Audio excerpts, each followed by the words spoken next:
Assalamualaikum, Mem. Waalaikumsalam, Bu Nina. Bagaimana kabarnya hari ini, Mem? Alhamdulillah, kabar baik. Alhamdulillah.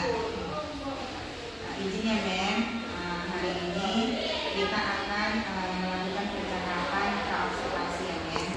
Agar nantinya persiapan pembelajaran di kelas lebih siap lagi dan lebih baik lagi penyampaian materinya ketika observasi ya, Mem. Baik, Mem. Ada beberapa pertanyaan yang ingin saya tanyakan kepada Mem sebelum observasi, Mem. Boleh kan, Mem? Boleh, Bu. Terima kasih ya, Mem. Nah, untuk pertanyaan pertama terkait tujuan pembelajaran yang akan disampaikan nantinya di dalam kelas atau saat pembelajaran itu seperti apa ya, Mem? Untuk tujuan pembelajaran sendiri, kebetulan saya kan guru bahasa Inggris kan, Bu. Nah, jadi untuk terkait tujuan pembelajaran sendiri, di sini tujuan pembelajarannya itu adalah mengidentifikasi, kemudian peserta didik dapat memahami dan juga membuat bentuk surat undangan resmi sederhana untuk kegiatan sekolah dan kegiatan kehidupan sehari-hari. Baik, Mem. Jadi nanti peserta didik mengidentifikasi lah ya, terkait materi. Nah, untuk selanjutnya itu, Mem, materinya seperti apa ya, Mem? Materi apa yang Kebetulan materinya itu yang sedang berjalan adalah formal invitation. Formal invitation yaitu adalah surat undangan resmi dalam bahasa Inggris. Untuk surat undangan ya, Mem? Baik, Mem. Nah, kemudian pengembangan seperti apa yang akan dilakukan nantinya kepada peserta didik? Di sini saya ingin melihat keterampilan mereka. Saya ingin menunjukkan keterampilan mereka dalam membuat sebuah surat undangan dengan berbagai macam hasil produk sesuai dengan kreativitas masing-masing. Baik, Mem. Artinya Mem di sini mengasah atau menggali dari kemampuan mereka terhadap materi yang akan diajarkan. Baik, Mem. Nah, dalam pembelajaran kira-kira model pembelajaran seperti apa yang akan dilakukan? Kalau model pembelajaran, kebetulan di sini saya memilih model pembelajaran yang cocok dengan materi saya itu adalah PBL, problem based learning. Baik, Mem. Tentu di dalam pembuatannya pasti ada sintaknya ya kan, Mem? Kemudian itu seperti apa ya, Mem, strateginya? Strateginya nanti yang pertama, karena ini kan juga saya mengaitkannya dengan pembelajaran berdiferensiasi. Nah, jadi saya menggabungkan sintak PBL itu dengan pembelajaran berdiferensiasi. Jadi pertama-tama nanti saya membuat semacam tes awal, yaitu pemetaan gaya belajar siswa. Kebetulan di sini saya menemukan adanya semacam alat atau aplikasi yang bisa digunakan untuk mengukur gaya belajar mereka.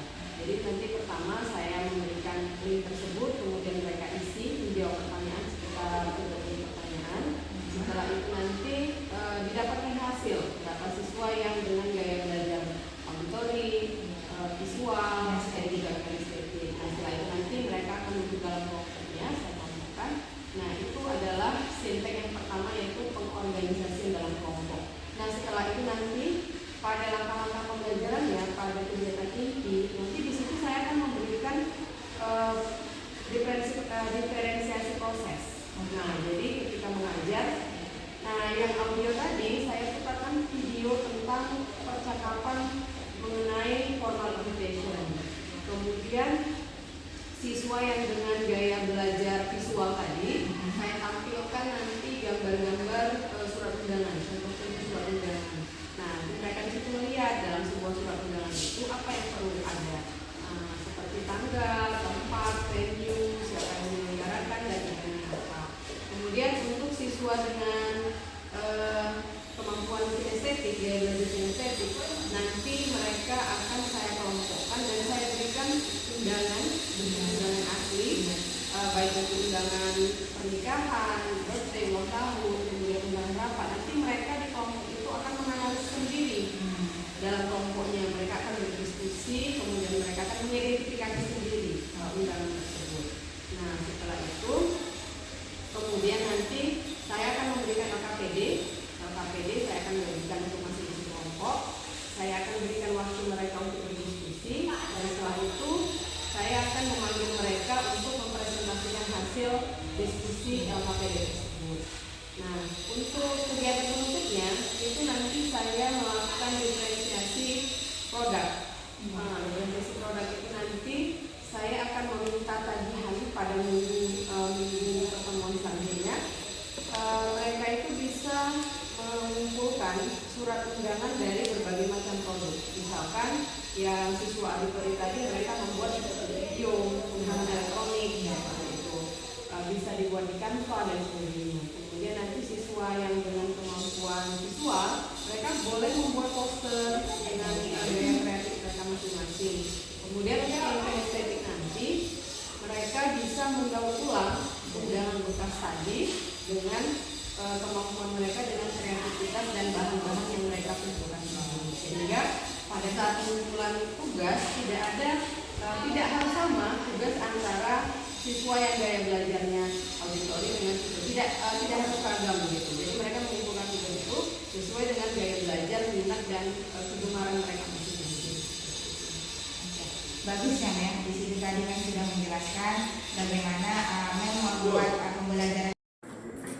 Oke, baik. Assalamualaikum warahmatullahi wabarakatuh. Waalaikumsalam warahmatullahi wabarakatuh. Morning, everybody. Morning, ma'am. How are you today? I'm fine, and you? I'm very well, thank you. Have you breakfast this morning? Yes. Ya, sudah sarapan semua ya. Oke. Before we start our lesson, seperti biasa, please one of our students to guide the prayer. Ya, satu orang tolong pimpin doa, silakan.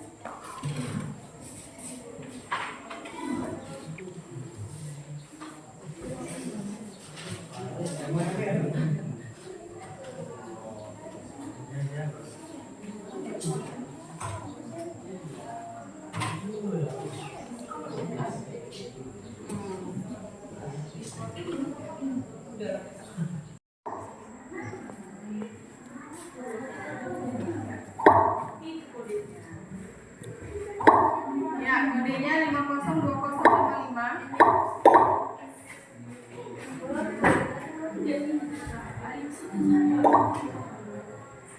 13 peserta, 14.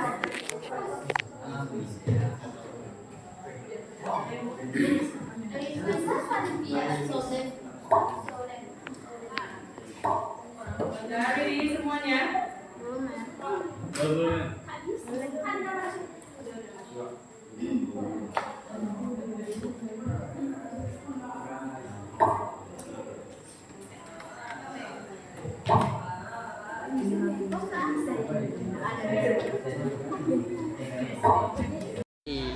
Assalamualaikum Bu Ani. Waalaikumsalam Bu Mirna. Oh iya, bagaimana kabarnya hari ini Bu? Alhamdulillah sehat. Oke. Nah, terkait dari pertanyaan saya yang kemarin ya Bu, observasi di kelas, saya ingin menanyakan kembali bagaimana tujuan pasca observasi ini.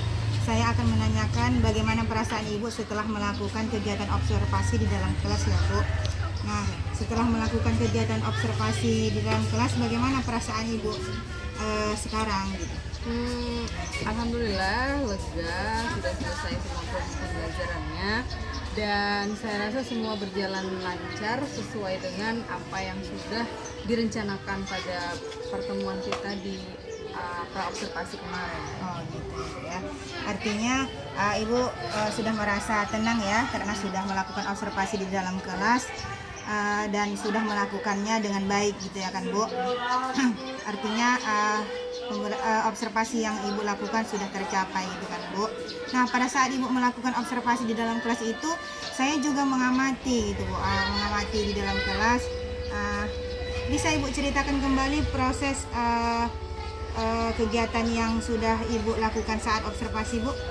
Sedikit saja. Proses yang saya lakukan itu pada kegiatan awal itu saya melakukan asesmen awal untuk memetakan kebutuhan masing-masing peserta didik. Kemudian setelah itu saya mengelompokkan mereka berdasarkan pemetaan yang sudah dilakukan. Setelah itu saya memberikan materi, kemudian konten pembelajaran itu sesuai dengan gaya belajar mereka masing-masing. Iya. Kemudian nanti dilanjut dengan diskusi dan sebagainya, sehingga pada akhirnya nanti kita bisa mendapatkan capaian pembelajaran yang memang dibutuhkan sama peserta. Oke Bu, terima kasih. Ya artinya Ibu sudah melakukan ya Bu pembelajaran yang berpihak kepada murid dan membuat pembelajaran yang sangat menyenangkan dan pembelajaran berdiferensiasi kepada murid. Baik Bu, kemudian sintak yang terpenuhinya sudah ya Bu terkait project basis problem basis Iya, ya, PBL ya Bu. Oke, alhamdulillah Bu. Nah ini juga menjadi catatan penting untuk saya yang saya amati ataupun saya lihat di dalam kelas sudah baik ya Bu. Nah ada diskusi, presentasi dan evaluasi yang sudah Ibu lakukan sangat baik. Apakah ada hambatan yang terjadi Bu saat Ibu melakukan observasi atau apanya gitu Bu?